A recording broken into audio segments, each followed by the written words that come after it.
Greetings, everyone, and welcome to a delightful Gould-Tide edition of Monster Party. Monster Party. Monster Party. Monster Party. Monster Party. Put Monster Party under the tree. Yeah. Because it's Christmas. Get it? Yeah. Okay. Let's move on. Kwanzaa, Hanukkah, and all Oh, yes, kinds name of them all. holidays, Name you them know? all. Everyone. Oh, Yes. Yeah. What is it? What's the Star Wars one again? Life Day. Life Day. Life Day. Yeah, let's do that one. Okay. Yes. Speaking of life, I'm Matt Weinhold. I am Shawn Sheridan. Oh, I'm Larry Strothe. And I'm James Gonis. And for this episode, what we're going to do is we're going to take a past episode idea topic that we have done, and we're going to give it a little twist. We're going to, we're going to put it under the mistletoe. We're going to put some fairy dust on it. We're going to jingle its bells. Right.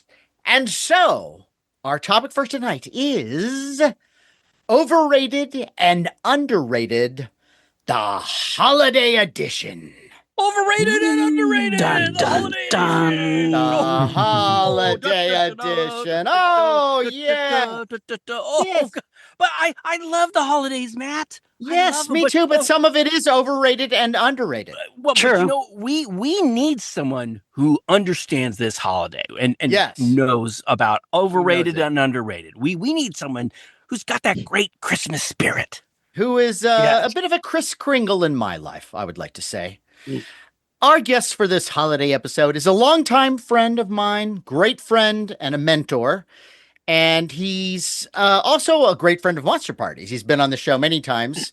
He's a brilliantly talented comedian, actor, writer, producer, voice artist, and podcaster whose work has been featured in such Monster Party friendly projects as Super Adventure Team, The Simpsons, CREEPSHOW, Ted, Stand Against Evil, Hangin' with Dr. Z, and oh, so many more. Please welcome back what lies at the nucleus of pizzazz, Dana Gould. Dana Gould! Dana! Oh, Welcome. Speaking of overrated, hello. Hi, Dana. boy. Hi, Matt. Nice Thanks to for see being you. with us. Buddy. Hi, Sean. Hello. Hi, James. Hello. Hi, Larry. Hey. Thanks Hey. for coming to our holiday party, as it Yes. I'm Yeah. so Yes. happy to be here. You know, it's funny the concept of tonight. As you get, we're all mature adults. Yes. Somewhat. You realize as you've been in the business for a long time, it's so hard to get anything done. That like even the worst stuff, I'm like, good for you. Good for you. Yeah. Yeah. Yeah. I True. hate to, except when it's clearly stealing money from people or appeal. You know, it's like if it's trying to either be neutral or make the world a better place, even if it's terrible, good for you. Fine. Yeah. Right. Yeah. Yeah. Sure. Yeah. Yeah. Sure. If But you're like, using your powers if you're not using your powers for good, I'm like, nah. It's like, for example, like the Winnie the Pooh horror films. Right. You know? Yes. Yes. You know, Who it's needs so- that? Who wanted Well, that? Who asked for that? No one. It's funny. No. There's certain properties that have come into the Public domain. Public Yeah. domain. It's like, Mhm. hey, I want to jump on that. We'll just put a new dress on the old girl. And me. Let's make a shitty Popeye movie. Yeah. Yeah. Right. Exactly.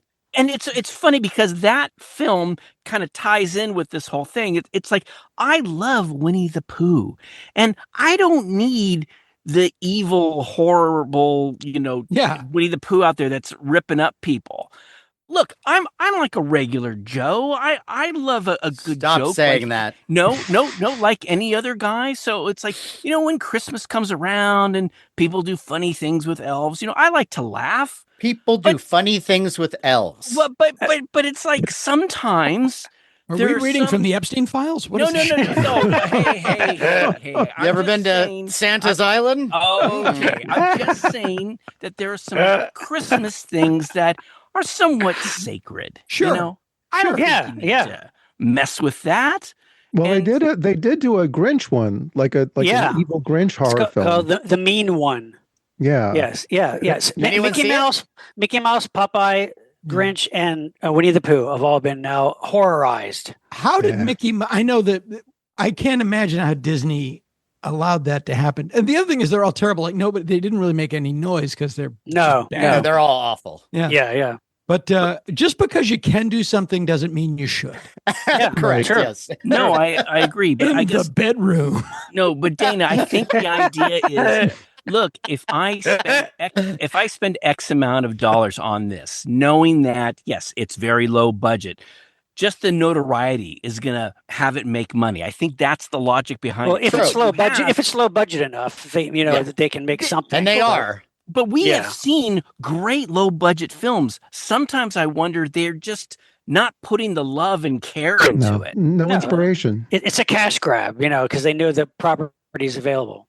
Right. But so on the holiday note here, when we're talking about taking a beloved character and then doing something sort of evil with it, what about Santa? Because Silent Night, Deadly Night, that movie caused this tremendous uproar in kind of the way I think these films have, to a lesser extent, obviously. But Yeah. back then, I mean, that movie was just vilified. And Yes. the idea that it was traumatizing all these children, that, Santa ad Claus can't be a campaigns. murderer. Yeah. Right. And so how do you feel about, like, is it okay to take Santa Claus and because it's not Santa Claus, it's a guy in a Santa Claus costume, I was thinking of the one that just came out last year with the guy from Stranger Things. which actually Right. was fairly entertaining. Right. That was called Was that Violent Night? Violent Night. Yeah. I think it was called. Sorry, that. I that's have right. not seen that. Yeah. And Bad Santa, one of my favorite comedies. It's hilarious. Yes. It's brilliant, especially if you see the Terry Zweigoff's original director's cut. It's actually Yes. Yeah, Really? yeah. far superior, in my opinion. Really? Yes. Huh. Interesting. And even, Well, yeah, but even that's- the crass one is great. Yeah. But Violent Night, it is Santa Claus, right? It is Santa think it Claus. is. Yes. No, Right, it right? is. It Okay. is. It is absolutely Santa Claus. And I think it works pretty well. And then there's another movie that reminded me of that one that James actually turned me on to, with Mel Gibson. And it was Yes, from a and- few years back, called Fat Man, with Walton Goggins. And Oh.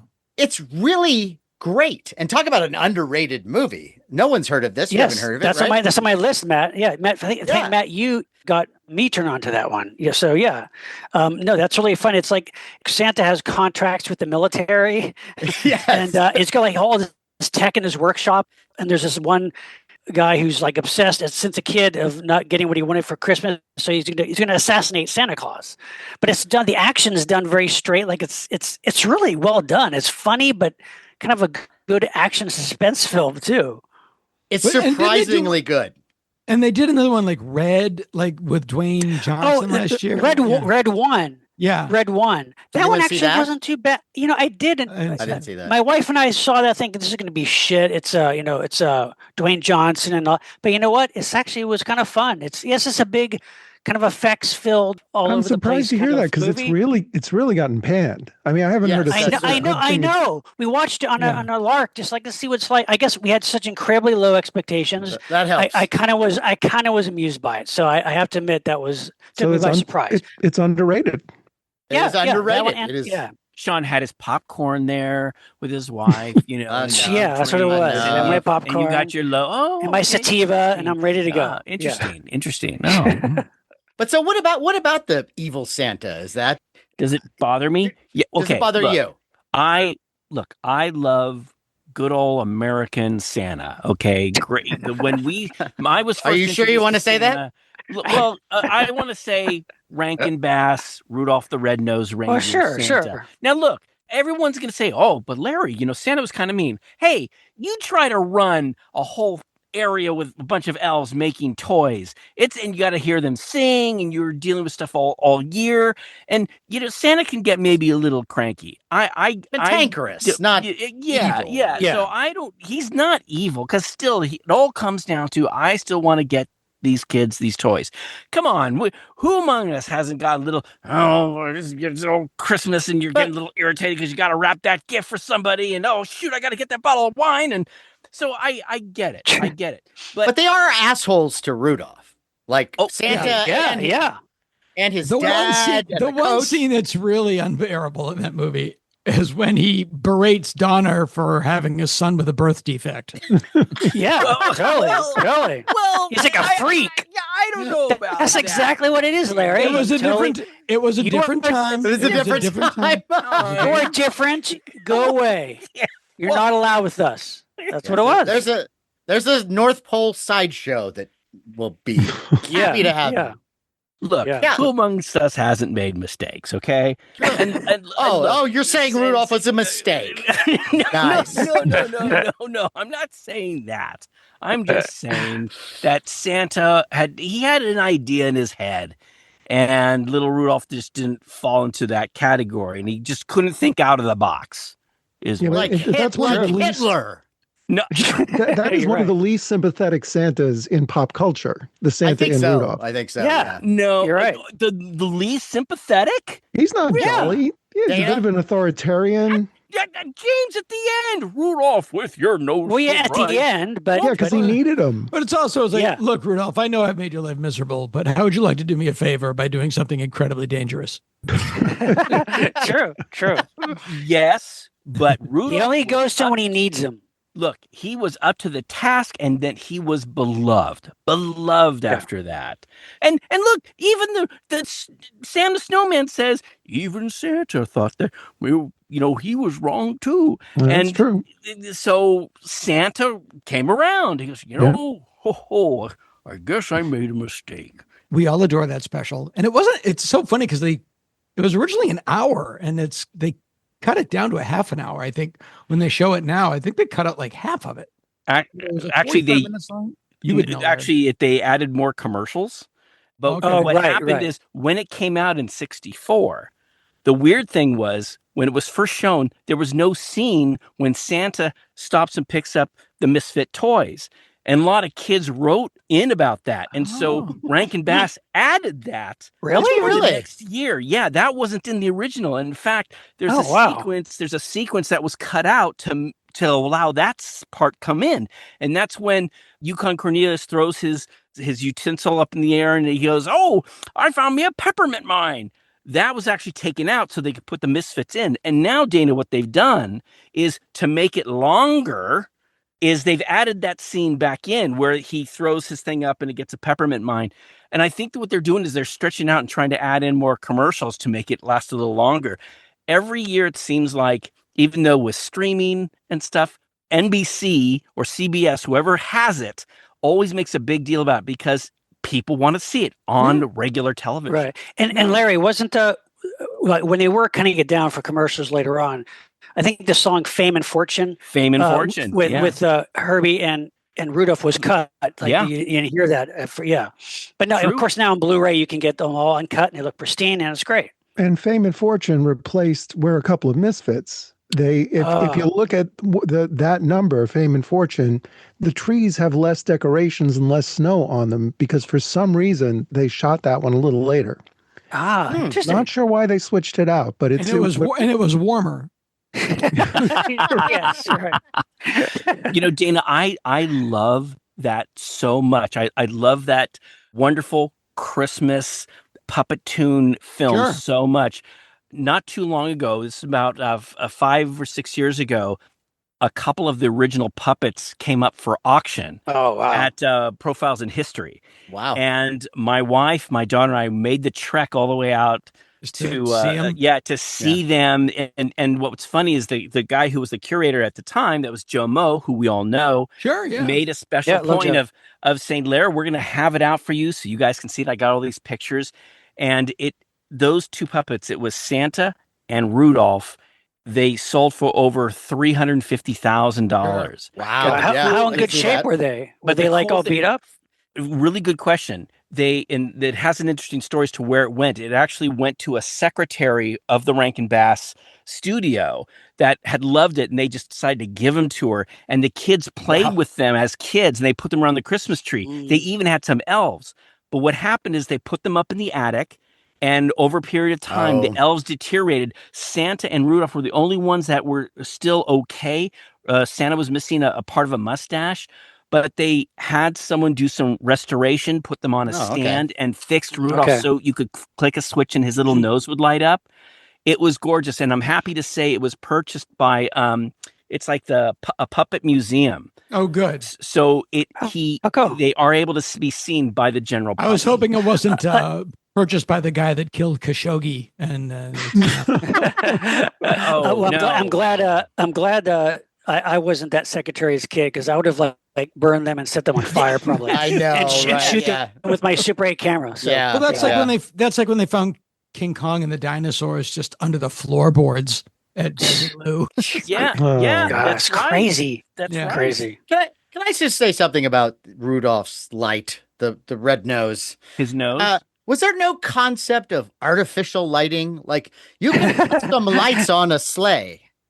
True. I don't think it's illegal or against code or anything. Well, and his little nose is going to light up North America. If you recall, that nose can glow really strong, and it's more of a harsh, landing right? light, I think. Well, but here's the cool thing: because Rudolph is in the front, he's so far ahead of the sleigh, so the sleigh can kind of use seeing that red light going out to help guide him. So Dana was actually right when he said that Rudolph was like the dangerous spot, if you think about it. Yeah, absolutely. Yeah. But Rudolph is courageous and brave. He's the first one to hit a plane. Well, come on. Now, if he's got a red nose, don't you think planes are out there? They're going, oh, hey, what's that red thing? Oh, stay away from that. You know, they sneak up on you. How far of a beam does that nose shine? So I think you hear the sound. It's like when people get hit by a train. You don't think it's that close, and then it is. It is one of those things. It's not always, but that is such a Proustian yank back in time. You know, what you love about them is it's a window to being 10. Yes. Right. Yeah. Yes. I mean, Charlie Brown Christmas does that a bit. Yeah. It's the Great Pumpkin does that profound. Sure. Yes. Sure. The Great Pumpkin Waltz is just like a time machine. It's just, although I never got rocks. I never knew anyone who got rocks. Also psychotically cruel. Yeah. but Dana, don't you think though that yes, for our generation, but as time's gone on, all those Rankin Bass specials have kind of transcended generations. We're now much younger generations than us are kind of enjoying those things in the same way. That maybe I hope so. They can't be just so popular still with just 60-year-old guys like us, you know, it seems like that other younger kids and generations, their families are showing these things, and maybe they have different meaning to them, but they do seem to be still very popular. But again, it's they watched it with their parents, and now the parents are watching it with their right. Yeah. Like you have kids, Dana. Did you sit down with the kids and go, "Hey, kids, let's watch Rudolph"? Now. Yeah, sure. Yeah, and the Great Pumpkin, and now I force them. See, that's what I want to ask you, because my daughter's 20, and the first time Rudolph came out on DVD, of course, my wife and I had to buy it. Sure. And my daughter ended up watching it every freaking day, you know, for the holidays. And of course, she loved it. She memorized it and stuff. Now, I mean, she still looks back on it kindly and lovingly, but I don't know. It's kind of perfect. I mean, that one in particular, and then like Santa Claus is coming to town, and then you get the other ones that I think are charming. I really like. I like most all of them, but like when we start to get into like the Little Drummer Boy, is when I start to check out. Like that one was like, really, this was the best concept to come across. To make that poor guy crouch over and animate this thing in Japan, and it's the original. The original little Drummer Boy is beautiful. I gotta stand by that one. I don't think that one is overrated at all. I think it's gorgeous. It's for me, it's touching. You know, it's a matter of taste. The stop motion one was very big in our house. Can I just do really quickly my impression of Mickey Rooney from Santa Claus is Coming to Town? Toys, beautiful toys. Nice. Yeah, all those. You're right, though. In fact, I think speaking of underrated, I would say one of the later underrated Rankin Bass specials is Jack Frost. Yeah, Jack Frost is great. Jack Frost is probably the last of fun. the. I think it's Yeah, really. that's He's got fun. great. Paul Frees as Kubla Khan, and he's got these robot, like a little mini me, and like it's great. It's really good. That's one of the last of the really classic ones to me. The Year Without a Santa Claus did give us Heat Miser and Cold Miser. Yeah, and that true. song. Fantastic. Yeah. You can't forget that. Yeah. It's funny because I think Jack Frost is not the one that stands out that people remember. No, that's what I'm saying. I think that's but I one think that people need to revisit it this holiday. revisit it. And then there were like the donkey ones. Were they any good? Or I never get into Nestor. those. Nestor. Oh, Aren't there like Nestor's- three? Oh man, Nestor is so sad. I mean, no, Nestor's beautiful. It's beautiful too. I Some must of have them- watched a different donkey video. Look, James, I did want to say about Little Drummer Boy. Look, Was I this love made the in little Ecuador? tune. No. I love the tune Spring of Little Break. Drummer Boy, but there is murder in the Little Drummer Boy, and people forget that. Oh, Yeah. And, Right. and I remember seeing it as a kid, and that freaked me out. And I understand it's like, well, you need to go through some horror and some pain so you can have. I a didn't really mind that great part. ending. I didn't mind that part. Really. Yeah. Well, I know that there were some people who found, the criminals kind of looked. It's just in general for me, it's a little too religious for me. And then the end is that you got a little boy playing the drums. Great. Charlie Wow. Brown. Those guys brought frankincense, gold, and myrrh, and you brought your drum. That's all. Can he someone had. show this That's kid all the he exit? had. No, that's all he had, and that's hey, I can play my drum for you. That's awesome. That's great. Maybe Now, I of missed course, the point. We don't see little Jesus go, but he smiled. Apparently, he smiled. So Little Jesus was in a bad mood. You have cancer. And no, I used to have a bit about teenage Jesus. And it was right, you just did. it was like, hey, let's pants Jesus. Ah, my eyes, interesting story.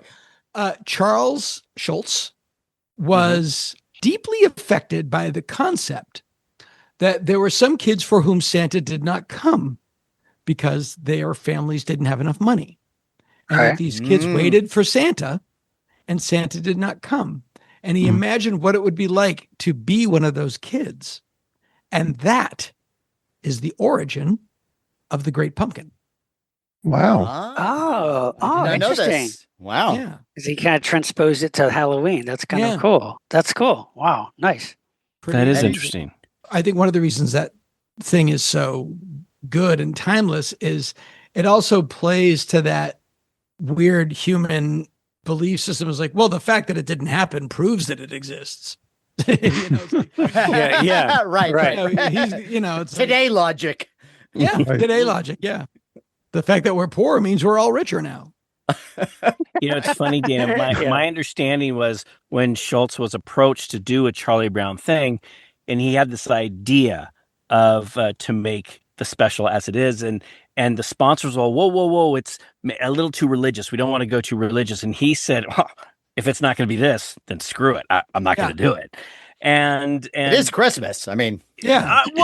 But what's nice is going to Dana's point. I mean, they do a whole thing in that special when Snoopy decorates his little doghouse with all this stuff. All the And- commercialism. and commercialism, and Charlie Brown I have the says, toy. the true meaning of Christmas. And then whether you're rich or you're poor, you get little Linus going up and saying the little story of what the Christmas thing was all about. So that was really nice. And what's neat is when the figures came out, the Charlie Brown figures came out, there were two versions. There was one where the little characters all have little smiles, and there's another version where they all have little mouths going ooh, like they're singing. I like And this. I bought the singing set, and so Kathy and I, my daughter and I, we always set the little singing set because everyone loves that, and who doesn't love the little rocking out thing that they all do? How Of many course, it's don't you classic. see on YouTube people trying to imitate all the little characters doing the little dances? All There's people a- should dance like that from now on. I was watching a YouTube thing of somebody doing all of the Peanuts dances. And I was watching it and then I went, oh, wait, that's a dude. And then there's another one where a guy does all the Rankin Bass. Have you ever seen him? I'll try to find No. it. He can equate. He can move stop motion. I don't know if it's an After Effect or he does it, but he's got their choreography down. Like he's got every move Wow. matched. The weird thing is, I was at Costco this morning. I don't want to brag, but sometimes you wake up and you think, I really would love 600 razors. But they sell. It was about yay big, but it was Charlie Brown's tree with like weighed over with one ball at the top, and it was Wait, how big was it? It was about yay big. It was bigger than the one in the show. Oh, I think I've seen that. It's about 6 feet tall. You're kidding. No, it's about 5 2 feet tall. tall. It's about 2 3 feet tall, tall. but it's Okay. Okay. Well, But it's it's got- realistic. great. That's realistic. Yeah. That's great. What I always remember in that special was, and this seemed like some weird supernatural thing that was happening, is when you got that little tree that's bent over, and then all of a sudden everybody goes over and they decorate it, and now it's like a full tree. They create leaves out of thin Yeah, air. like where did the leaves come? Some sort of transplant, Yeah. Magic of Christmas. Well, that's kind of how I looked at it, Sean, because The magic like of Christmas. Yeah. Well, Yes. I thought, how does that happen? How do they all do that? It's Yeah. the magic and love of Christmas. I mean, with Linus saying all the tree is just It didn't make me stop watching. I mean, I just kind of No, was like, see, yeah, I see you thinking this is stupid. You Yeah, I know, was there little with Matt my Weinhold way. clipboard. That's how we talk. Yeah. No, wrong. Did you say that's overrated because a tree would no. never do that? I do not think that one is overrated. You know what I think is underrated now Hmm. is It's a Wonderful Life. sure. Because Underrated? I think underrated now to this generation. Mhm. Because people don't really, because it was such a mainstay all the time that Yeah. And now it seems to have gotten lost a little bit. And that's one that, talk about a movie that is so filled with love and joy and is beautiful and uplifting and speaks to almost any generation. Sure, you got, Buffalo Gals, and you have to sit through that if you're 9 or whatever, but someone can explain that to you. But It's really dark. But that's what I love so much about it, because I love obviously like a I love that, Twilight but Zone. it's very strange in that you think dark stuff didn't happen until the late 60s, 70s. No. No, and that and It's a Wonderful Life, and not a holiday movie, but Frankenstein Meets the Wolfman. The hero's journey of that movie is Lon Chaney Jr. trying to find a way to kill himself. Right. Yeah, and that's anyone let me die. That's true, and that's very wintry kind of Christmassy movie too, because all the stuff in the snow. And Snow. ice. I mean, Yeah. it's a good. Yeah, It's the kind of a good ice. Christmas. Also, the plot of universal award. Satanic Rites of Dracula, if not mistaken. He's trying to wipe out humanity so he can That- die. You've just created Right, my that's Christmas right. playlist. Well, true. that's That's true. interesting, Dana. Getting back to It's a Wonderful Life, though, my dad always called it a horror film, Yeah. and I remember Yeah. saying to him, "What? That's a horror." He goes, "Oh yeah, Lair, that is a horror film. Yeah, Look at true, yeah. the journey that this man has put on." And we joke with Clarence that it's like, "All right, you've never been born," and it seems like such a nonchalant thing, but it is really, really dark and scary as to Yeah. what would happen if you did get your wish. It's even got hot Gloria Graham in it. Gloria Graham. Let's all bow I'm telling you. our I'm heads. telling you. Violet. Oh, Gloria, Gloria Graham. Into later years, she was still hot too. Oh my God! Yeah. In the Outer Like, Limits, she was Oh my incredible. God, yeah. I mean, into the 60s and 70s and 80s, she was still looking good. I'm telling you, man. She had quite a racy life. Let's just say. Yes. Yeah, she was great. And Look this is it up. interesting. This is interesting because Dana's done the whole comedy thing. Dana, don't you Whole think comedy sometimes when something like that has become a national treasure, then it's like, well, it's really easy to poke fun. Like Saturday Night Live did a little skit of the real ending or the actual ending of It's a Wonderful Life. Yeah. Like Uncle Billy comes in when they're singing that song at the very end. Look, Mom, when a bell Right. rings, an angel. Kevin Meaney is in that. And then Oh, they say, yeah. Uncle Billy comes in and goes, wait a minute, I remember where I left the money. It's with Mr. Potter. And everyone goes to Mr. Potter's to go get the money back. Do we remember this? And I do remember. Vaguely, yeah. and so Potter is in the wheelchair. It's John Lovitz. He's in the wheelchair, and then they start throwing some stuff, and he stands up, and they go, "What? Wait a minute! You're not even a real cripple." It's like adding. He's a Guy Caballero. Is it funny? Yeah, yes, it is funny. But does it take away the magic of the movie? I think as time as time progresses, I think Sean had a point where some people think, it's this old black and white film that, mom and dad used to watch and it doesn't mean as much. But I think that it's a perfect movie. I do think, though, that if George Bailey went to work with Potter, the town would have been just slightly better because you'd have, his moral center and maybe you could get a loan. And yet downtown would have a little more something to do. No, see, here's where you're wrong. Here's where you're wrong, sir. Oh, this I got to hear. No. How could I be wrong in this? I'll tell you why. And I'll tell you because Potter was going to have George Bailey sign the contract. In that contract. Now, he even says, as George is about to sign, he says, "But what about the building and loan?" And Mr. Potter goes, "Confound it, son. Are you afraid of success?" And his goal is to destroy that building and loan building. If George, my thought about this, if George had signed, he goes, "Well, I think George Bailey's going to kind of help bring Mr. Potter over and say, hey, we can do this." I think Potter just, once he got George to sign that contract, he's got him. He'll pay George for the 2 or 3 years, the 20 grand or whatever it was, which is peanuts compared to destroying that building and loan and make it so he can have control over the town. See, I think you're wrong. Mr. Potter's a really evil guy. But a couple, just like maybe one gentleman's club on the outskirts of town. Come on, there's got to be a happy medium here somewhere. The gentleman's club is coming. It's gonna be there. This is like in the 50s. We only have maybe 6 or 7 years before that strip club. Yeah, you're right. I guess I'm impatient. And let me tell you something. Remember Nick? Remember Nick, the guy at the I do remember Nick. Okay, yeah. Okay. See what I see. That place was a little rough, I have to say. Yes. But you see, what I see happening in the town is the guy who owns the bar.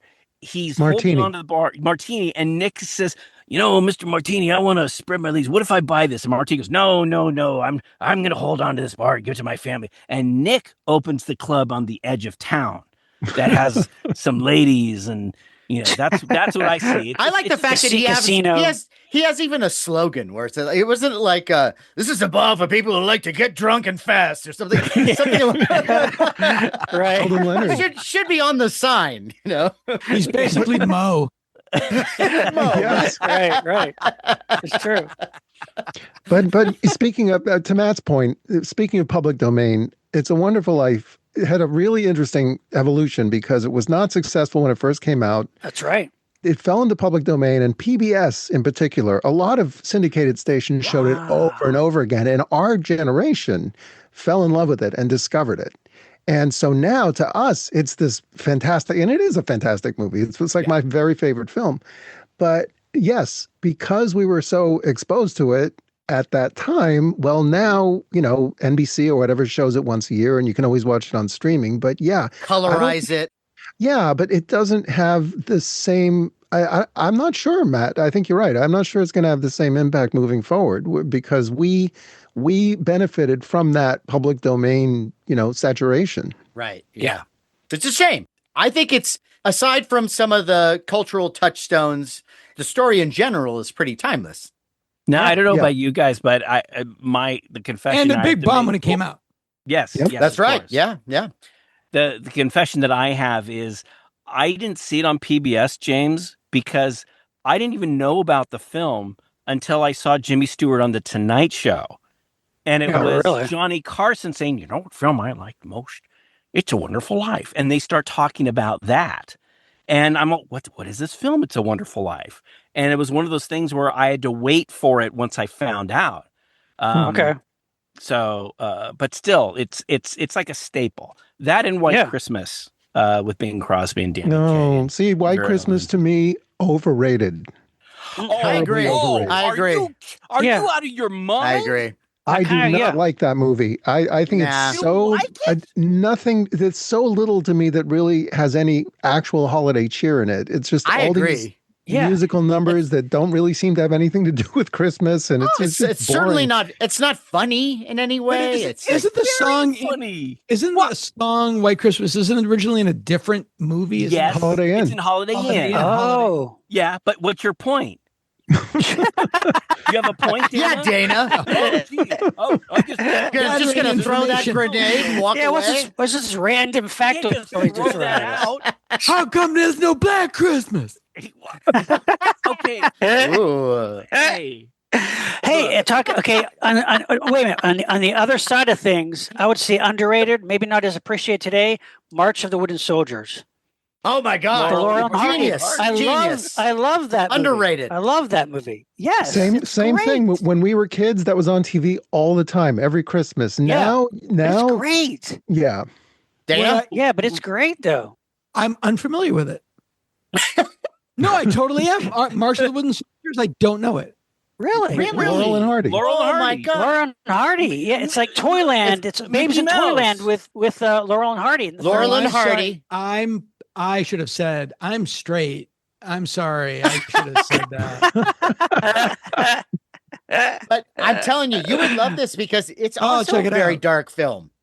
Because Yes. It's got monsters in it. March of the Wooden Soldiers. full on and- army of monsters. Army and a little Mickey Mouse that's alive, running all Officially, over the Mickey place. Mouse is in it. Officially. Yes. Yes. Yeah, it's Laurel not. and It's got, Hardy. Interesting. yeah, Yes. it's got And- decapitations in it. It's got boogeyman. Yeah. in it. I'm telling you, it's stop great. motion, human-sized wooden soldiers fighting monsters, an Sounds like a- army of yeah. monsters. Fever Yeah. dream.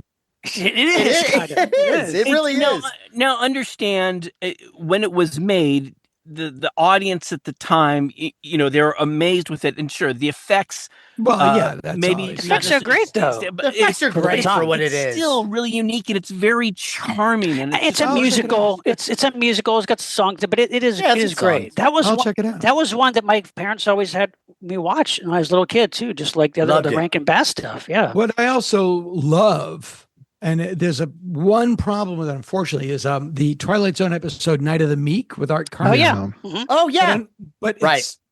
it's one of the ones they did on video. Yeah, to yeah, save yeah. Yes, you're right. Yeah. So I got to tell It would them have all looked better. The feel of it is different. You're right. Yeah. It's just they did And which that is as a shame because it is thing. such a great episode and It's such he's a- great. an amazing performance by Art Yes. Carney. Yeah. Yeah. Yeah, it's Yeah. a Yeah, real you're right. shame. It's a real shame. I mean, it's still good, but it's like Yeah. Dana, I wanted to tell you that there is a movie that's kind of it is kind of Christmassy that I myself underrated it. And I think you maybe it was the last time you were on our podcast that you were talking about it. And I said, okay, I'm going to watch this again. That is Batman Returns. Oh. You championed that film, but I at the- love that movie. Yeah. yeah, Me too. I do now too. But at the time, I think I kind of clumped it in with all the other shitty Batman sequels from that No, era. It's not No. a Batman. It's just a movie that Batman happens to be in. Yes, no, you're right. You're right. But after my wife and I watched, I think like last year around Christmas, but it's also a great Christmassy movie. It takes place around Christmas. But Yeah. to me, it's better because I still think the original Batman that Tim Burton did is a little clunky. He doesn't necessarily Yes, very clunky. Yeah, that well, I but agree. I agree. he has he's much more comfortable with the story and characters this time. He got different writers for it. He's better at handling a big budget film. It's dark, and yes, it's dark and grotesque. It's got sexual overtones. I can see why little parents are like, don't take this, but now I love it. Now it's And like, it's gorgeous. awesome. Yeah. It was Yeah. yeah. It was written by my friend Daniel Waters. oh, okay, who yeah. also wrote Heathers. And Right, Daniel said, Daniel's so funny. He said, we tested it in Phoenix, Arizona, and the lights came up, and there's all these moms with their kids, and they looked like they'd been mugged. And when the Matt Reeves, the Batman, came out, Daniel just put on Twitter, wait, he's a detective? Yeah, but Batman It's Returns great. is fun. It's got great performances. I Everybody- love It is a It is the Mel Brooks parody of German expressionism that Mel Brooks never made. Yeah, Ooh. yeah. Yeah, you got a great. character named Max Shrek. Max Shrek. Yeah. Yeah. And just the Michelle- inexplicable giant rubber duck. Why not? Yeah. Yeah, exactly. Why not? Yeah. No, it's really good. I mean, it's And then the Catwoman is like, I mean, it's everything I've ever wanted out of life. I think everybody. out of women. She's very powerful. You know, Yeah, It is it's great. it's very empowering. It's very powerful. I Again. felt the power. Again, I remember being on a panel at Comic-Con in San Diego looking, Matt, you might have even been with me. And I was like, there's somebody in the perfect Michelle Pfeiffer Catwoman suit. I was like, wow, that dude. Oh my God. Dude. It's either that, So close yet so far. right. And then the other thing is that when it is a woman, then I'll go like, well, where were you when I needed you? Sure. Right. Where were you back when I was a young nerd? Where are all the hot nerd chicks? They're not You know, real. They're but not real. I will say this though. I used to do a bit about that because I remember going to Comic-Con with my daughter when she was little, and we were in line to get a piece of pizza, and there was a woman behind us dressed as Silk Spectre. Oh yeah. Just a stunner of a woman, and I'm with a kid, like I'm not. Yeah. I feel a lot more comfortable talking to her because I'm with my daughter, and I clearly don't look like I'm being creepy. And I say, do you mind if I ask you a question? Did you make that? Are you like a Watchmen fan? And she just went, oh, I don't know. I don't even know what this is. I'm a model. They just pay us to walk around. It was like Charlton Heston. It was like Charlton Heston at the end of Soylent Green. The hot nerd chicks are fake. But Dana, I will say this. I think both you and Matt and even Sean, the ladies that Not James.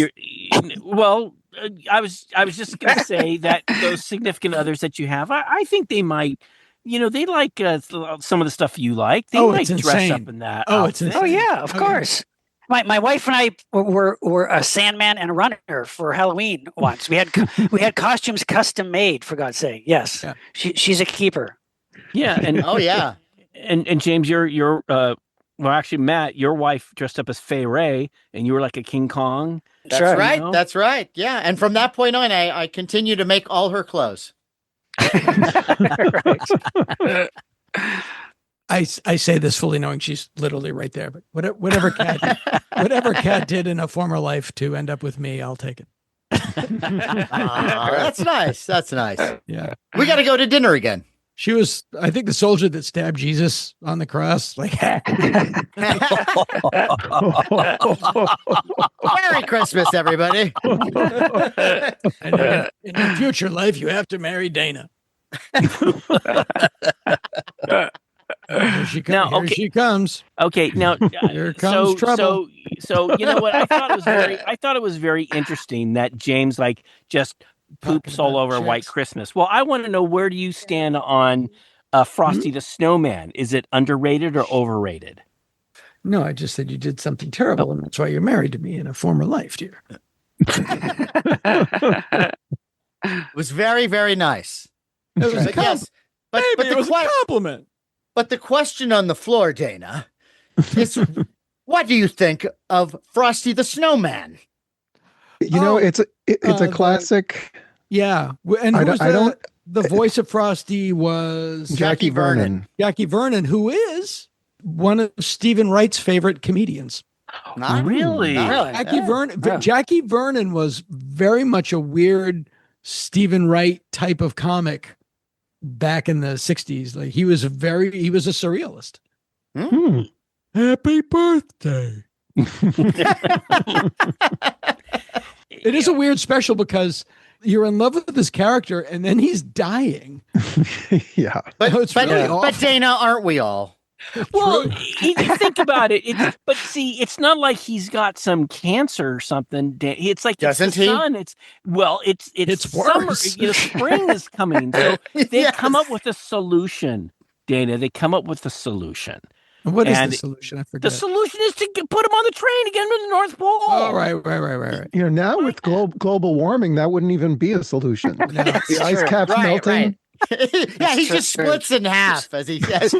He's almost there, and It's harder and harder every year. Look, you know, Dana, I see this like Ratso Rizzo. No. If you were to do this today, Frosty the Snowman in 2025, what All Frosty would do is they would come up with an idea that, hey, here's this hockey team that plays locally and they always have their ice going so they can practice all year round. We'll get Frosty a job there and that's where he'll live. He'll live at the ice rink. Is this your script for the This is your sequel pitch, to right? Frosty the Snowman?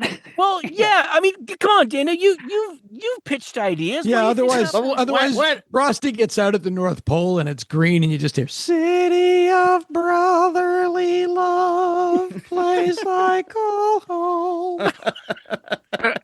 No. See, Frosty, it's a charming cartoon, but it doesn't have the same nostalgia for me as Really? the Rudolph and the Rankin-Ducks. It's a bit Oh, underrated Rudolph for me. stands up, but Rudolph, for some inexplicable reason, is head and shoulders above. Even to me, even Charlie Brown, there's something about the Rudolph one, and also it's just so gloriously mid-century in its design. Yeah. It's so Yes. And the Yeah. stop motion and tactile and Yeah. Oh, it's a about musical. Christmas, what about like Batman Returns, like Christmas movies that aren't Christmas movies? Like, Right. here's a movie The that I Thing? used. Here's a yes. Sure. Here's a movie that I used to think was grossly overrated, but now I'm beginning to reappraise it because I think time has caught up with it. Hmm. Mars Attacks. You know, that's interesting, Danny, because I've meant to, I don't think I've seen that since it came out. So, and at the time I was very disappointed. So Well, maybe it doesn't have only one joke works, and it's Right. and it's what it has that thing where the jokes are delivered in the way like if I gave you a bowl of flour with an egg in it and called it a cake, it's like nope, this is what you need to make a cake, but this hasn't been made into a cake yet. right. Yes, that's right. how You get everything you need for a joke. You just haven't assembled any of the jokes. right. So much of it I remember falling flat and like it was like it's almost there. The like only it's- joke, and it happens way in the background, is it's just them talking into the thing and like, we come in peace while they're killing everybody. That's the one joke that works and they don't even focus on it. right. Tom Kenny actually nailed it. He goes, you have to have the humans playing it straight as a heart attack. And then Yes. the Martians are funny. Right. Mhm. It's just everything it's clearly written by some people that are smoking way too much pot.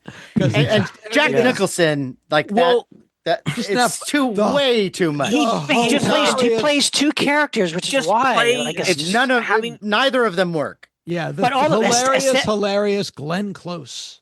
yeah. But I mean, aesthetically, it's beautiful. But I from love the what fact that it made to look like stop motion. Like it's I liked all that, but it But just from what I hear, and I haven't watched it front to back, that it's such a parody of America now, that it really did.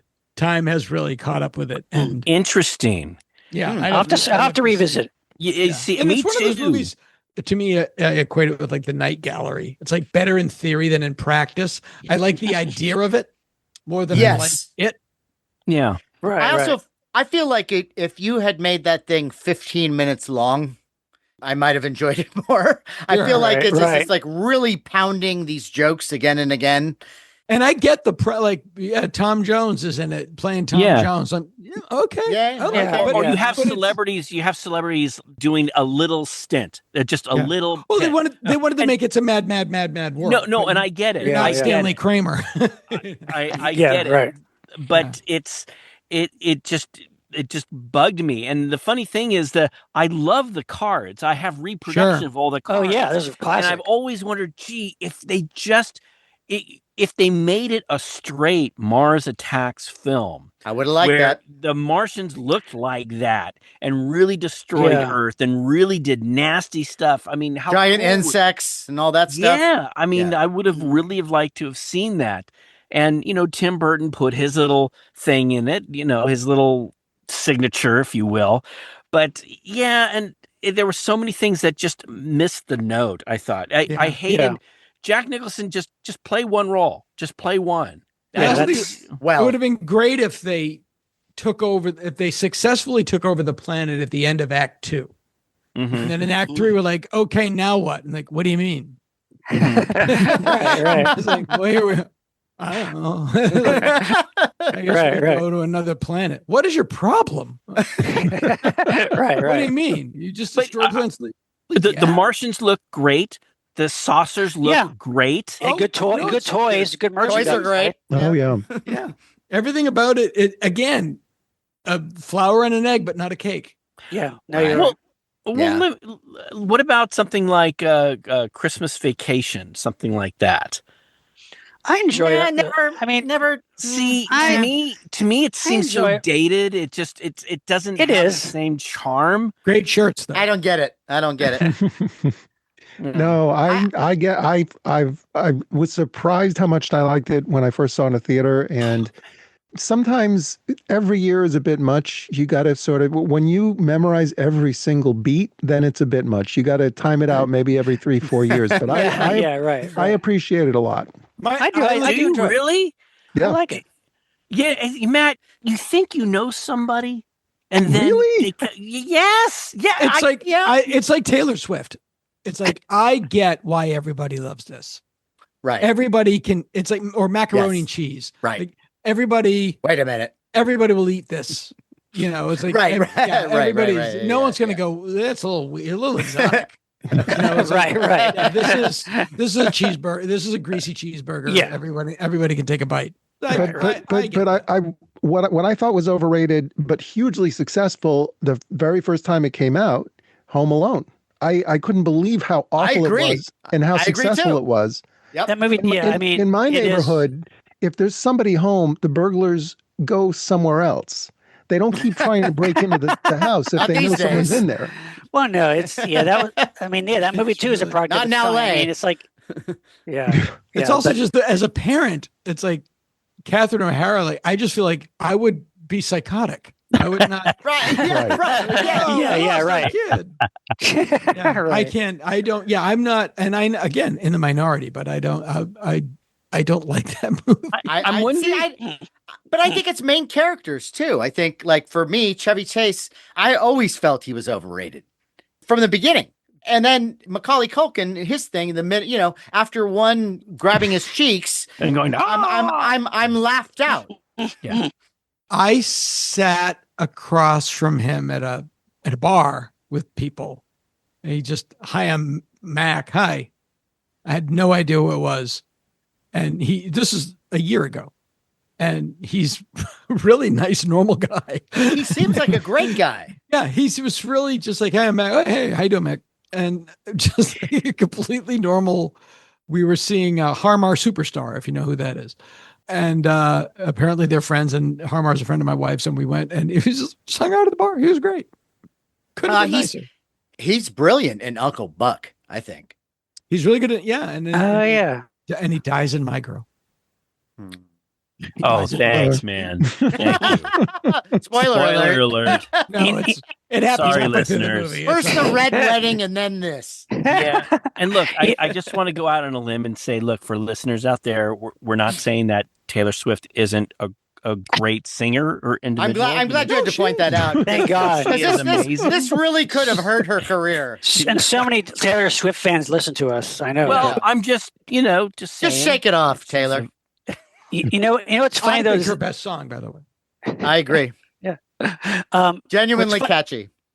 What's funny is there's a movie that has just come out or is coming out with Michelle Pfeiffer called Oh, What Fun, which has got some very bad reviews already, but it's basically Home Alone, but it's with the mom. She's the mom, and somehow the family has forgotten the mom.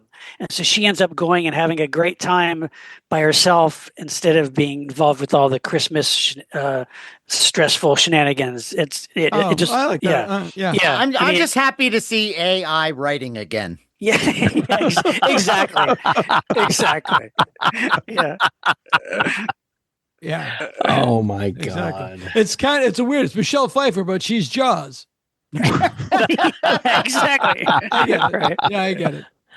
I will, Matt, you brought up The Thing as a Christmas movie. Yeah. Oh, Right? absolutely. I mean, how many listeners do you guys do that too? It's like, okay, wintertime, it's snow, Christmas. Hey, let's put on The Thing. Sure. I mean, is that Why not? really a Christmas movie? If you It's don't have a woman, winter. if you don't have a woman around,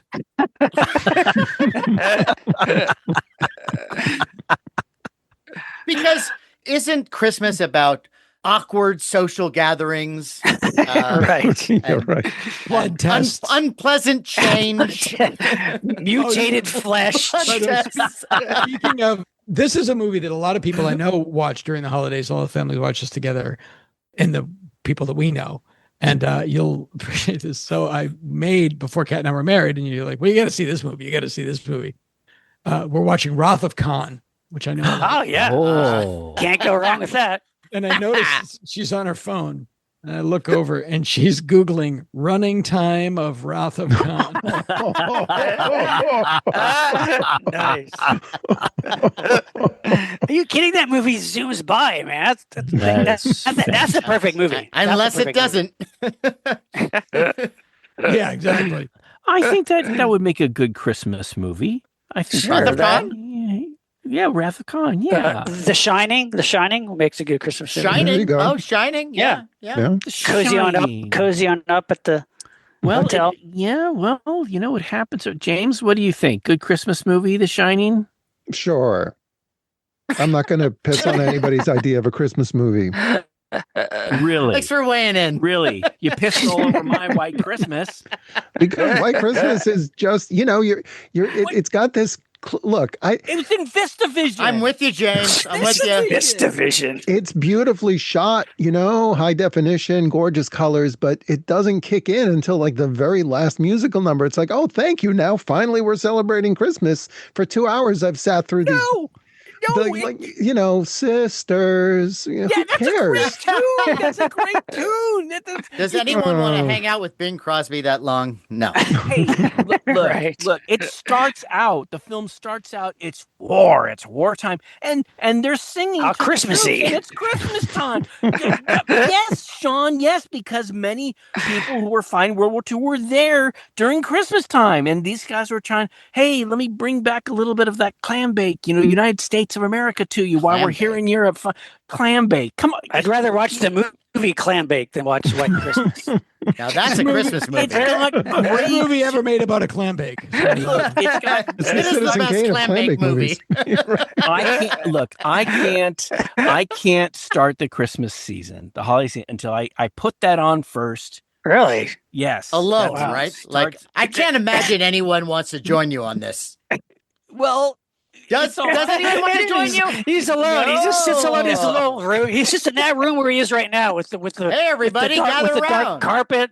Just sits in that little closet. and watches it. I want my White Christmas moment, okay?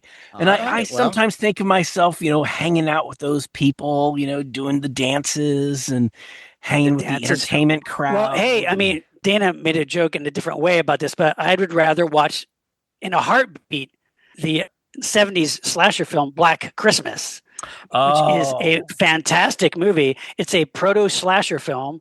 Bob Clark, Keira Dula. It's fantastic. Margot Kidder. It's fantastic. It's a great at her horror hottest, film. It's maybe. creepy and twisted and weird and dark. It's great. That's It's underrated, very I think. Christmassy. Yeah, I agree. So Still would you say underrated. to start And off, also, in terms of Krampus is great. I like Krampus. I disagree. I agree with Matt on this. I like it, but it's almost a little bit. It's a little bit. I don't like Mars hate it. Attacks for me. It's like Mars Attacks for me. It's Yes, almost yes. there, but not quite. yeah, Exactly. Yeah. Thank you. I do like it, but That's what I said. I feel like it misses. It's like you know what it is, Sean. It's not a home run. It's like Yeah. It's like a single. It's got a good cast. You got Adam Scott. Tony It Collette. does- Yeah, I well, mean, put it this way: It should be great. David Koechner. It doesn't It's great. suck. No. No, it doesn't suck. It doesn't Which in and of itself, suck. No. by today's standards, is like it doesn't suck. For me, it is overrated though. I don't think I it's think so. I don't know if it's got that great of a reputation. I think it might actually be just kind of in the middle. I think that it deserves that. For me, it's all about the kick-ass grandmother. If it weren't for her, forget it. It's a waste of a Krampus. Like That's they the thing fuck up that- Krampus. How do you fuck up Yes. Krampus? I disagree. Agreed. Really? Disagree. Yeah. That scene where it's jumping from roof to roof, I think is really There's good. no Krampus. No. There's some neat stuff. There's No stuff that- Krampus. But I feel like it's not the Krampus. It's like, let's say you're making not a the film scary Krampus. about Bigfoot. Hey, I'm gonna make a scary film, or the Yeti, and you want something that's just over the top and big vicious Bigfoot or big vicious Yeti, and here's Krampus, and it's got some neat stuff, but it's not full Krampus. I feel like we're still waiting for that Krampus film. Yeah, it's also PG-13. It should have been R. They should have gone further with it. Make it really dark and bloody and gory and disturbing. Yes. And Sean, maybe please. that's why. Maybe that's why. The idea was, you know what? If we push it to, if we're going to fall into the Thing category. And look, let me just say, we all love the Thing, but I do remember when the film came out, I was in the theater with only about like 5 or 10 other people. Oh yeah, no, it famously bombed. It bombed. And when you're trying to finance a film, I mean, you're thinking to yourself, gosh, if I make it R, I'm limiting it to how many people can see it. So maybe that was the compromise. I don't know. Yeah. I mean, I'd watch it again, but it's just not, I just remember being a little disappointed. Like, you know what? I saw it at the drive-in, and it was only like 6 cars, and 3 of them were Waymos. They didn't even have anybody in them. Sean, maybe you know what it is. It's like if you have a holiday party and you've got Krampus on in the background. Hey guys, I've got it's our scary holiday party. Hey, and you have it's in the background. Yeah, you can be drinking your eggnog and your it's a great movie. Eggnog. No, that's overrated. Oh my god. It's a great movie to not pay attention to, but yes, I understand, Larry, how you would feel about eggnog. Larry has this thing about eggs. It's real iffy. Look, Bailey's. You can have Bailey's. What's wrong with Bailey's? I love eggnog. I love eggnog. I Me love too. it too. Oh my god! Oh, We're getting it this weekend. We're starting the eggnog train starting this weekend. Dana, I'm blanking on the Eggnog. name of this comedian. You Who's the show? know the comedian Eggnog? Mr. Eggnog? Oh, he has the greatest eggnog joke of all time, and I'm just blanking on his name. He's our age. He lives in New York. I'm embarrassed that I can't think of his name. He had the show Insomnia. David Tell. Thanks. David Tell's great. I know. It happens to me all the time. Yes. Excuse me. He had the joke about eggnog. He goes, eggnog's an interesting drink. I want to get shit-faced, but I also want pancakes. It's a meal. It's a meal. I just think if you want something like toasty to celebrate the holiday, a nice Bailey's on rocks is. I don't drink, but I do enjoy small eggnog, like a scope cap full of eggnog. That's all you need. That's all you don't need. want to It's so guzzle. sweet. You don't want to guzzle it. Yeah. No. It's not a guzzling drink. You savor Chug it. Yeah. Savor it. Go I like a little brandy in it. nog. Chugging. Yeah, you don't want chugging nog. But everybody, You ever go to remember those parties in college? Oh, sure. everybody hates fruitcake, and I don't really get that. I think fruitcake might be underrated. I actually don't like it. It's like all are fruitcake's chugging nogs. Fruitcake? Yeah. Really? Fruitcake? Every time I've had it, I thought, why do people hate this so much? It's not that bad. It's gross. It's got the little No. that was something that was made in what, Europe or something. And hey, to make something fun, we're gonna put in these caramelized fruit pieces, and they're like But it is hard, great. chewy. If only for the Jerky Boys saying it. Hey there, fruitcake. Yeah. It's like someone playing a joke on you, doing a prank. It's like, hey, let's put a bunch of dots in this cake mix. Right. Because those little pieces of candy or whatever they are just awful. Kind of chewy and fruit. yeah. But James, every It's year my candied parents fruit. we would go visit my cousins, my grandparents, and we'd always come back. They'd give us a freaking fruit cake. My family would look at this, and large family, 7 kids. We'd look at this, think this is disgusting. My parents would toss it every year. Oh, here's another fruit cake. Well, I guess I know where that's going. But was there throughout history, was there a movie or a TV show or a comedian that started the whole idea of the joke of the fruitcake? That started somewhere, right? Yeah, Because I don't know. Who Jackie it Vernon. was. Probably, Probably. somebody had a joke that you just keep re-gifting it, that it's this Right. one Yeah. fruitcake and Right. everything Yeah. has it. Because there's Yeah. so much preservatives in this fruitcake that's Right, okay. and as a matter of fact, the fruitcake that we would get each year, it looked exactly like the one from the previous year. Yeah, And we had That's right. true. my brothers, That's true. My older Yeah. brothers said, maybe it crawled out and went back. Right. The tingler.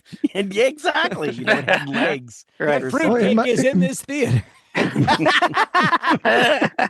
you like If you want the fruitcake to No, taste better, James- scream. James, do you like fruitcake? Do you cut the fruitcake? Go, this is You know, good You might- fruitcake lover. it might have to do with our individual experiences with fruitcake, because the fruitcake that Yeah. I've had Mm. was not disgusting. It was actually pretty palatable. So it just might come down to that. Gourmet. Oh, no, Gourmet you fruitcake. had Greek fruitcake, right? You live in Greek Palm Springs, fruitcake? you have to say that. Maybe it was like from Whole Foods or something like that. Right. Maybe it was like a good. It wasn't like a gourmet Vaughn's fruitcake. fruitcake. Right.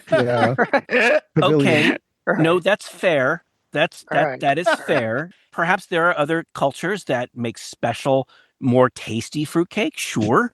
What's the maybe. ice I'm not cream? aware of that. What's the weird log that they make? It's like a cake with whipped Oh, cream in log. it. Yeah. You know Well, what it I'm talking about? depends. Is that the one where you find? What's the one where you find the little plastic Jesus in it? No, that's Oh, Is that a that's different called- holiday? That's no, called a that's manger. New Orleans. Isn't that New Orleans? Is that what it That's is? Okay. the fun cake or the I like that idea. See, I like What? that. It's like finding the prize in cereal. it's like I think in New Orleans and in Louisiana they make these giant cakes and they throw in like sometimes it's maybe a little plastic figure of a toy or a little baby Jesus. Really? And so when they cut the cake up and everyone gets a piece of it, whoever gets the baby Jesus. Well, yeah, is- but what if you bite down on baby Jesus and cut your throat and die? Sure, you choke on Jesus. Yeah. I no mean- one's gonna bite. great down. story. How do you Colin. know? How do you No, know? it's- Come on. A little plastic Jesus? No. Oh wow! I Make the Jesus then out of something like a Heath bar or A something. raisin, Something- Yeah. an all raisin Jesus. Raisin Jesus, which was the band I was in the 90s. One of the great. Look, getting back to log, I know what you're saying. It's like a thin chocolate kind of flat cake, Yeah. and then you put some cream cheese or something or like something like it's, that, and then you it's roll got it a up. name. It's got a weird name. Yeah, well, in my family they call it log cake, but Yeah, it could I be. think my Log mom, cake. someone Chocolate used to- log. Yeah, chocolate log. They used to throw Okay. like coffee jokes flavor, there. which was disgusting. No. I like give me a chocolate log. Yeah. I just like a chocolate. Any day. Well, yeah. It's like a some giant- eggnog and a fruitcake and a chocolate log, and you're It's like a set. giant Hostess yodel. These is are what like it is. these are like the Karnak submissions. Chocolate nog, yeah. chugging nog. Look it up, kids. This just sounds like a bunch of grinder or tender names. Yeah, exactly. Right. Look, maybe Um, I digress a little bit here. It's okay. I don't want to like crap all over the chocolate log. Chocolate, there- chocolate log, chugging nog, and Christmas fog. What are three things that have different names in prison? Was there something else that is genre related that is more overrated or underrated? Die Hard is a famous Christmas movie. That is a Oh. famous Christmas film. Overrated. You I- think? Really, Matt? I still love that movie though. I like it. I just think it's Bruce overrated. Willis. But Bruce it's Willis. I mean it's I don't know. Yippee-ki-yay. I not think bad. if you It's not bad. It's fine. It's fine. It's not bad. Yeah. It's fun. It's all that. Should it be like this giant classic, the yippee ki yay? Like, I guess you got to really be into his thing. Well, it's I the guess I'm first of not. its kind in a way too. You know, it kind of Yeah. started Yeah, the whole The thing, Christmas movies and specials, a lot of times you watch them every year. That's not a movie that can stand that kind of repeated watching. You got to space it out, like know what National movie- Lampoon, like every 5 to 6 years. It's a movie All that right. we watch every year around Christmas that does always, and it's not a Christmas movie at all, but it's one of those movies. Heat. Ooh, really? Yeah. Ooh. This is That, a Al movie. I've seen it in a Pacino long De Niro time. film? that movie Val wears Kilmer? really well. Yeah, that movie Yeah, wears that's- really well. That's a good film. Yeah. Yeah. Okay. At That's good. Christmas time. It's a movie that a lot of people. It's one of those movies that if you have a lot of people in the house and you put on a movie, everybody's gonna. It involves you right away. It's really well made, and it pulls you in, and that's what you want to do if you're having people over and you want to watch a movie. It's got to be something with a broad base that's well made that pulls you in, like Village of the Giants. We on Thanksgiving we watched the 2018 Suspiria, which was not. That was. Wait, as a family? A family watched that? Oh, we didn't know with the kids. The kids were. Well, the kids aren't kids anymore. That is yes, right. Okay. Yeah, that was disappointing. I thought it was fine. I was really taken out by. I was like, why is Tilda Swinton dressed as a guy? It's absurd. I did admire the fact that they did not try to make Dario Argento's Suspiria. They didn't try to remake that. They took it a different way, a different style. So but I mean, I love the original Suspiria, but it wasn't necessary. There was no reason or need to make another Suspiria of any kind. Yeah. Yes. The first one's great. Yeah. Let's keep that one. Matt, this is a movie that you turned me on to, which I think is so good and definitely underrated. A 1961 Hammer film called Cash on Demand. Oh yeah. It takes place a couple days before Christmas. This is a kind of a crime thriller. Peter Cushing is this very, very fastidious bank manager, and Andre Morel comes in and tells him, "My guys are holding your whole family hostage at home. You're going to steal money from your own bank for me." And it's just this like battle of wits between. That's been made in other films. I think, but that one is so good though. Great. Desperate Hours is so good. But the original Cash on Demand, it's Peter Cushing both Peter Cushing and Andre Morel are so good in it. It's riveting. You just can't take your eyes off. It's just a small little film. It's just this kind of tension between these two characters mostly takes place in the bank, and it's great. But it's Hammer. And Andre Morel, how he tortures Peter Cushing, psychologically tortures him. Really fucks with him. And it's a really great early Hammer thriller that nobody ever talks about. It's really good. Sean, I want to agree with you. I think for listeners, if you haven't seen this movie, Cash on Demand, that is a great Christmas wonderfully movie. acted, very suspenseful, and you're on the edge of your seat. It's really good. Cushing is at his best. Maybe a good double feature with The Silent Partner from 1978, which also involves banking with Elliot Gould and Christopher Plummer, and John Candy is in it. It takes place in Christmas time. Canadian film, right? Yeah, that's a good one too. Yep. You do a whole Christmas banking festival. Yes. Agreed. And then you top it off with something like Black Christmas. Then exactly. And if we're just talking about all the different foods that we eat on Christmas, and one thing I think is a little overrated, maybe you guys will agree, gingerbread. Overrated? I don't know. I can always go for gingerbread. Really with peppermint in it. No, I'm with you, Matt. It's never delicious. It's always like, that's not bad at its best. Let's build a house with it and put a little gingerbread man. It's like, okay, so I'm basically using cardboard to create this thing. And then, hey, should we eat it afterwards? Like, no. Is this the tastiest thing that you could find to make a house of? Yeah, well, I understand that some people say, well, look, Larry, if you have real gingerbread, it's like, it's kind of soft, you can chew on it. And it's like, well, the gingerbread that I'm used to when they make little houses, it's firm. And so it's not a good time. It depends on the brand of gingerbread though. If you get like high quality, high cool. Who wants candy drywall? So do you guys eat gingerbread? It's like you go to Target and get the gingerbread house. You go, hey, honey, let's nibble on this. When you build your gingerbread house, is that what you do? No, not really. The peppermint brick that you see, it's like, I really want to feel like I just brushed my teeth. I'm not into the peppermint. No, I agree with you. I don't get that. Well, candy canes then. Candy canes. Talk about overrated. Never been into them. Well, every once in a while you get like the orange or like flavored, like the different flavor. That's better. But who you are or where you hang out. But I'm telling you, I've never experienced that. Canes. Regular candy canes. And you always get like 100 of them every fucking Christmas. Yes, true. Right. Look, and, Matt, you can't get through one. No, And they always taste stale. They just taste stale. That's true, and they're broken. No, I hate getting a broken candy cane. I know. Man, if you give me a broken candy cane, man, I like. You're I on your can't shit list, man. No, yes, you're on my Christmas shit list.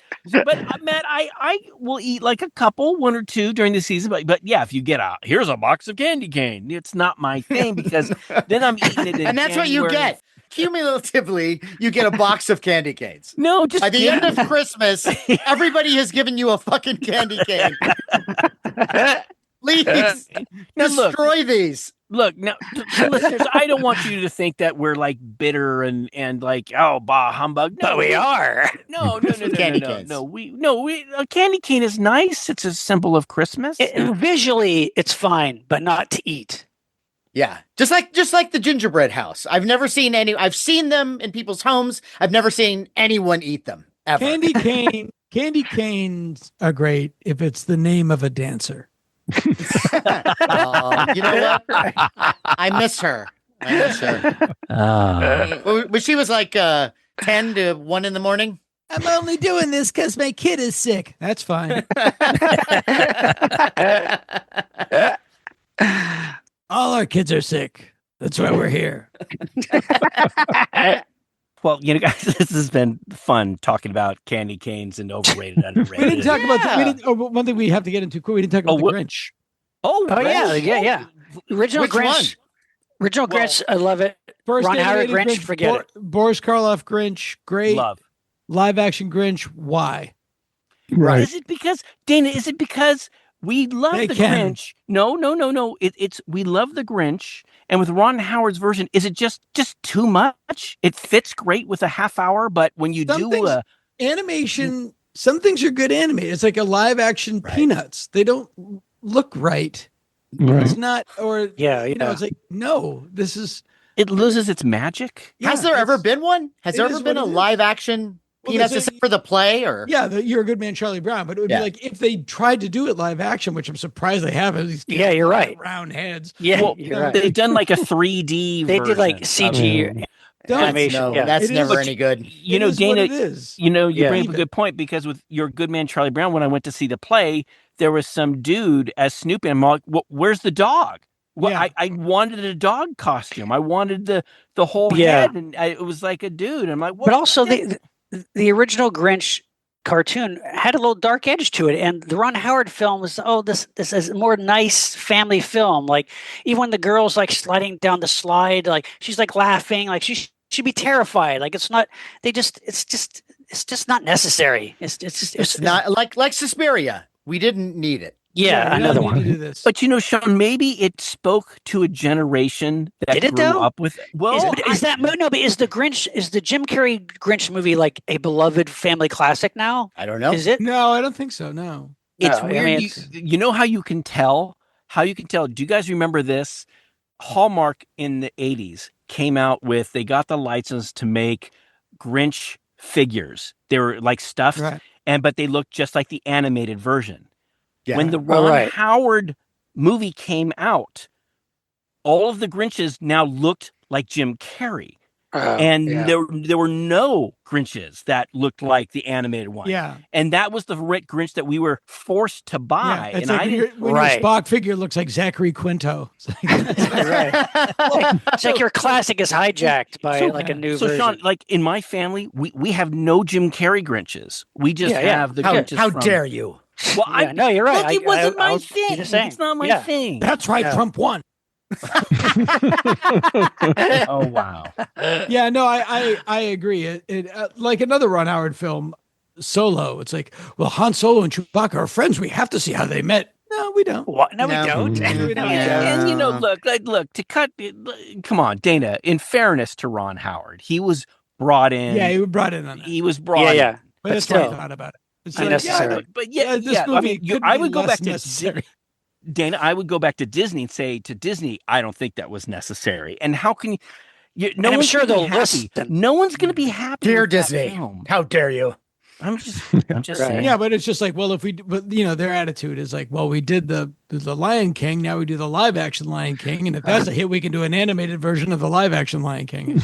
Yeah. No, it's just ridiculous. Product. Yeah, sometimes Content, it works. content. Sometimes it works. Sometimes it doesn't. Where's the live action Hair Bear bunch? Come on. Where's the live action Jabberjaw? Yeah. There's Who doesn't want to see hippie bears in 2025? There's films, there's movies, and then there's movie product. Right. Yeah, true. Movie product. Yeah, for sure. Speaking of movie part, whatever happened with Sigmund and the Sea Monster? Weren't you working on Sigmund and the Sea Monster? Yeah, I wrote live action. the live action version, and then Land of the Lost bombed, and they went, thanks, but no thanks. See, then the truth of the matter is, this is not your fault. I bet Sigmund would have been great. I don't know. People might have hated it because it's not.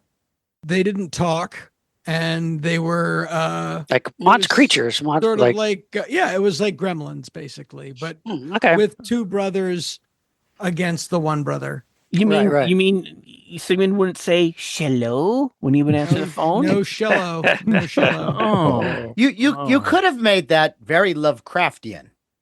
Like the tentacled creatures that live underwater, and well, they were like fun. They were like fun, kind of like fun velocirapters. You're going. I can see that. Though. I can totally see that. Yeah. See what I hate. And you brought up another movie though, which I know we've talked many times.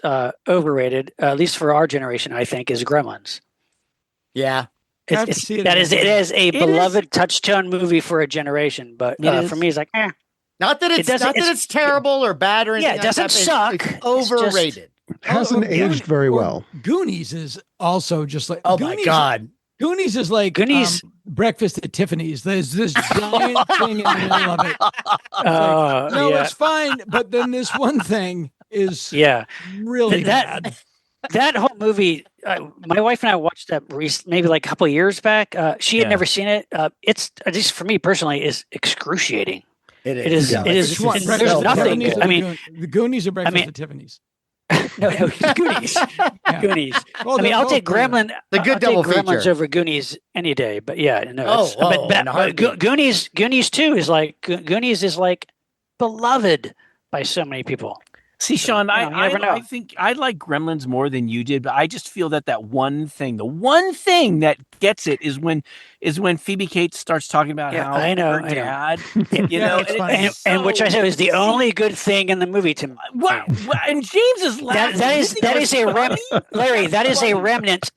That is a remnant of the original script, which was much darker and was more a straightforward horror story, which I wish the hell they made that. Instead, they Spielberged it up and made it all touchy-feely family movie with wacky comedy. I would have loved to have seen Gremlins as a dark, serious horror film. Well, when we get Joe Dante on the show, we're going to set him straight. We're going to grill him. By the way, I'm pretty sure they are actually now making Gremlins 3. Oh, I wouldn't doubt it. And don't get me started on Gremlins 2, which was an absolute disaster. Merry Christmas, everyone. Well, Dana, look, I want to thank you so much for being with us. Yes. Yeah. Thank you, my friend. Overrated and underrated. It's always such a pleasure to have you. Always. I know you're a busy guy. Are there things that listeners can check out that you've done here? Or if you like this podcast, you might enjoy the Dana Gould Hour, Never an Hour. And check out Hanging with Dr. Z on YouTube. You'd like that. And I want to point out, you need to make sure you type in Hanging with Dr. Z. Don't just put Dr. Z. No. Because it'll be... You can write DRZ or DOCTORZ. They'll both... Nice. But you got to do the hanging part. But I mean, both of those projects that you just described here are so good and so rich with enjoyment that it's almost like standing under the mistletoe and getting kissed by talent. Well, as I've said, when it comes to both of them, I'm going to keep doing them until I make a profit. That's what we keep saying. If you're a fan, no worries. Nice. But you love doing it, right? You love doing it. It's great. It is great. I love seeing Dr. Love Z. of the game. Love of the game. That's it. It makes me laugh. Dana, love it. Dan, have you ever thought about? I don't know how it would work with merchandising, but like a Dr. Z Yes. action figure Yeah. of Dr. Z. I Could that be?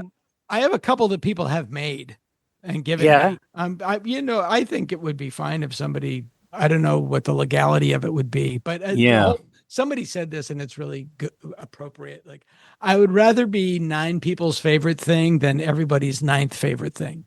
Right. Right. Well, Clearly a terrible business idea. Right. well, I think But it is what it is. I'm not going, Yeah. out on a limb saying you are one of our favorite things. You thanks. took the Yes. words right out of For my sure. mouth. So Yeah. what do you guys say we raise our glasses and Woohoo! toast to overrated and Brutally. underrated holidays and Dana Gould? Let me- Dana Gould. Cheers. I'll take this opportunity to apologize to Matt for clogging up his toilets. Time for a listener shout out. Shout out. Shout out. Come shout out. Here come shout out. Right down shout out lane. Oh, what fun it is to anticipate how you guys are going to weigh in after I say shout out. Oh, genius. Oh, yeah. So clever. This goes out to our friend and past guest, Greg Airbar, Greg All right, Airbar. who is a Hanna-Barbera expert, among other animated shows, and hosts his own Hanna-Barbera podcast. Well, reason for this shout out is because Greg recently hosted on TCM 3 Hanna-Barbera features. Yeah. A couple of my favorites, Hey There, It's Yogi Bear, The Man Called Flintstone, and a 1972 TV special they did called A Christmas Story. Wow. Cool. So Congrats. we're always happy to have Greg on the show, and really, wonderful to see him on TCM because Yeah, that's he's- exactly where his He's- Sure, he that's a belongs. sweet spot. He's like the Leonard Maltin of Hanna-Barbera now. Yeah. He really is. But I think I could see us on TCM. I should Sure, I write a could letter too. or make a call. I could too. Yes. Yeah. Someone should make that call. Yeah. Sean, do it. Yeah. You know people. All right, I'm on it. One of the things about this time of year is, being with family and friends and being around the fireplace and the tree and the TV. And you always want to wear something warm and cozy, something Yes. that really brings to mind, your favorite things. And if your favorite thing is Monster Party, which we're sure it is, because otherwise you wouldn't be listening, then you want to wear the Monster Party merch. Yeah. We're talking about the T-shirts. We're talking about the legendary Monster Party cap, the Monster Party PPE cloth mask. Of course, you want to have some eggnog shots with the Monster Party shot glass. Oh, or, yeah. or it could be a little That's right. brandy in there. Brandy. Yeah. Sure. Sure. Yeah. Yeah. All the above. Sure. Whatever floats your boat. And Whatever hey, floats your nog. and you might be asking, hey, where can I find all of this wonderful merch? Well, that's easy. You can find it on our eBay store, which is called, you guessed it, Monster Party Store on eBay. And if you also happen to be a Patreon member and purchase our merch, we will throw in free surprise goodies, courtesy of our favorite Santas, Jason Lindsay at Biff Bang Pow Toys and foam fabber extraordinaire, Ted Haynes. Ted Haynes. Yeah. 2 men who I like to think of as the drywall in my gingerbread house. Well, guys, honestly, it's the holidays. My brain is pretty scrambled, and I'm just, I'm binging White Christmas, trying to find a way to enjoy it, and I just don't have the bandwidth right now to remember what this Patreon thing is all about. Can you please refresh my memory? Well, in the way that the definitely underrated film Santa Claus Conquers the Martians gave the world the gift of Pia Zadora, Patreon gives the world the gift of Monster Party bonus content.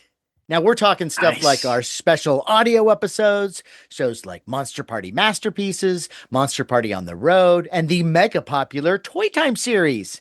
We also have our legendary Japan trip video diary, behind the scenes convention footage, and vintage sci-fi and horror fiction edited by our resident Liescarian, John Bordeaux, and more.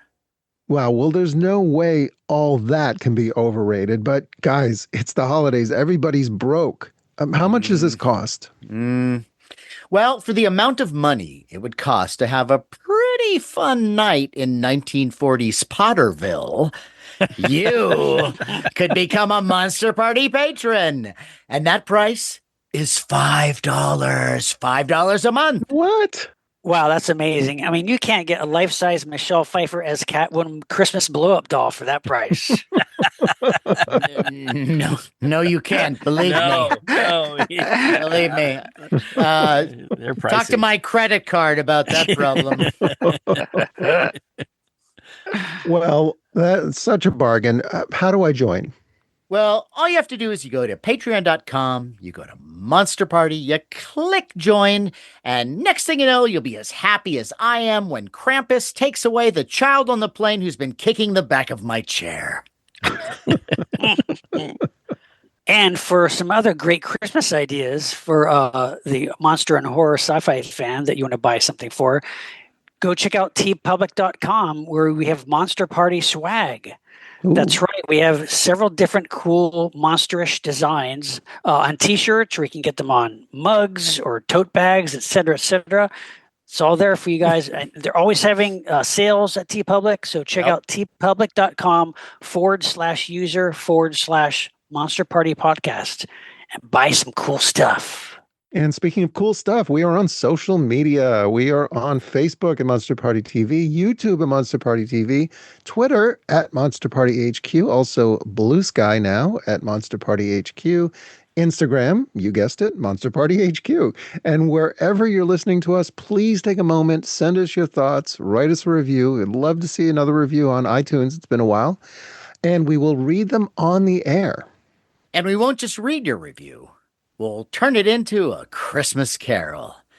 And who doesn't like a carol on Christmas? On that note, I am Matt Weinhold. I'm Shawn Sheridan. I'm Larry Strothe. And I'm James Gonis. Keep America strong! Ho, ho, ho, ho. And Merry Christmas and Happy Holidays to all our listeners. I'm choking on a toffee, Jesus. Quick, have some eggnog to wash it down. No!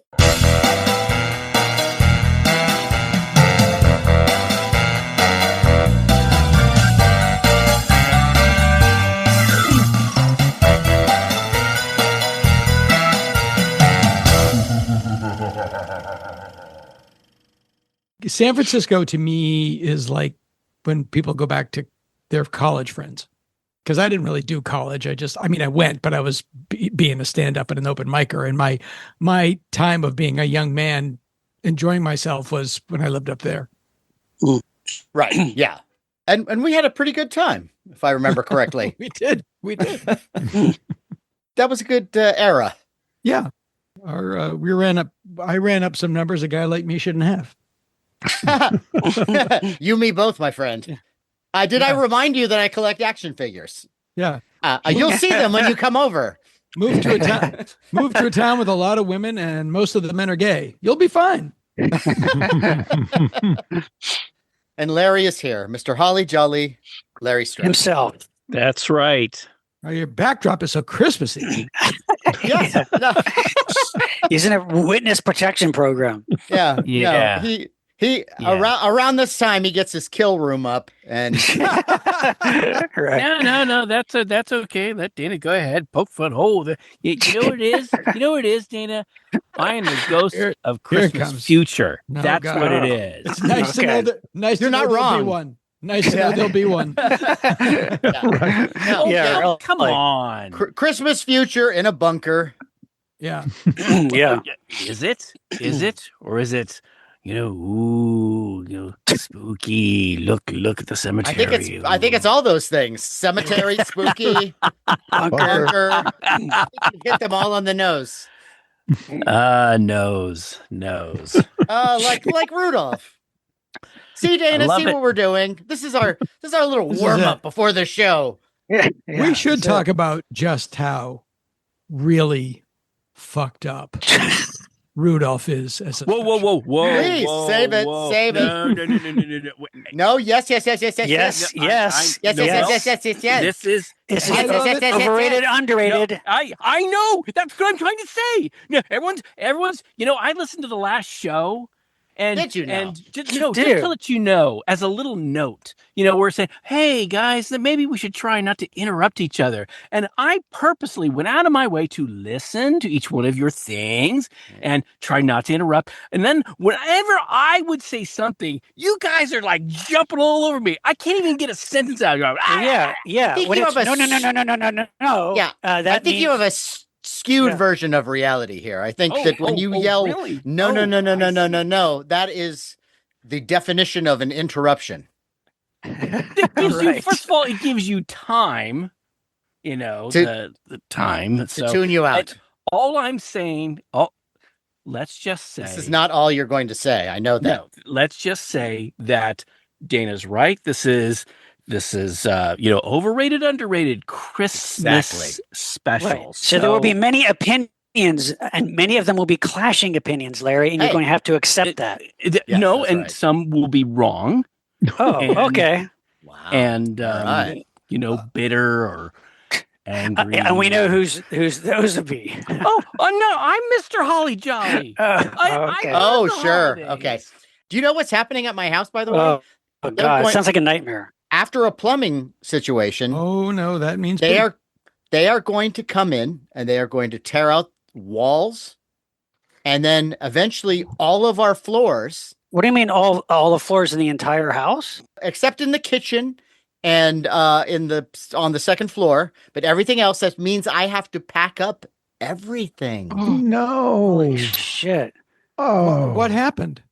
Well, this has happened in the past, and we thought we had fixed it, but it happened again. All of a sudden, we had a clog, and then the clog turned into all 3 toilets on that level bubbling over. Right. Oh, my and God. is it trees in the Well, like, yeah, like roots. It wasn't, well, yes, and clay pipes. Yeah. Oh, I boy. So they had to Exact same replace thing. all that. Yeah. Yeah, Oh, the yeah. exact So- same thing happened to my older house. Yeah. Yes. 24 grand later for the Oh, plumbing sure. alone. Sure. Oh my God. Sure. That's nuts. Is this all But- going to be done before Christmas or during or Oh, after? fuck or- no. No. Oh, it's, no. It's Before never going to Christmas? end. It's This'll never, be- it's, this is April. April. Yeah. right. Yeah. It's all, Oh my it's God. all hammocks and tents from this point out. Do you Oh, guys my need God. do you guys need like a little porta potty or something? We just might. Holy shit, man. Yeah. That sucks. Yep. That sucks. But we will persevere, and then we'll have new floors. Yay. Yeah. All right. Merry Christmas. Merry fucking Christmas. All right, here we go. Dana Gould. I'll take this opportunity to apologize to Matt for clogging up his toilets. Nice. Thanks for the new floors. What I thought was going to be the best prank ever. So that raisin I discovered was yours. Oh. Oh my God, Dana, have you ever done something like that? You do something, you go, boy, this will be funny, and you do, and it just goes horribly No, wrong. I'm not a practical joker. Can I give you a just a snapshot of? So Larry and I go out to dinner. This is Friday night of last week. We go out to dinner, and I come home to this. And I come home, I'm in a nice suit and everything, and I come in and everything is falling apart. And I go into the back bathroom, and we thought that the upstairs bathroom was fine, but it's only fine because of gravity. So everything was coming down one pipe and out into the room. I mean, it was like scooping through, like, I really shouldn't have to be doing this. Don't we Oh have my someone gosh. we can get? But no, it was me. And that's a Oh great my way to end gosh. the night. Just scooping with your hands. If it makes you feel any better, Matt, if it makes you feel any better, the exact same thing happened to me in our house. And when we had stuff literally coming out of the bathroom into the toilet and into the bathtub. And right. Oh yeah, and yeah, yeah. I yeah. yelled. I'm like, and then all of a sudden it hit me. I just said, I don't want to live. I don't want to live. My wife just it's like started despair. crying. No, it was, but it was a real. That's I'm gonna be my shoot reaction me. as well. I just start going poop. we luckily we had just bought like 5 things of kitty litter for all our cats that we have now, and we just started. Gosh. It was we just put it everywhere. Oh my gosh. Yeah. I thought you were gonna say, lucky for us, we just bought 6 wet vacs. What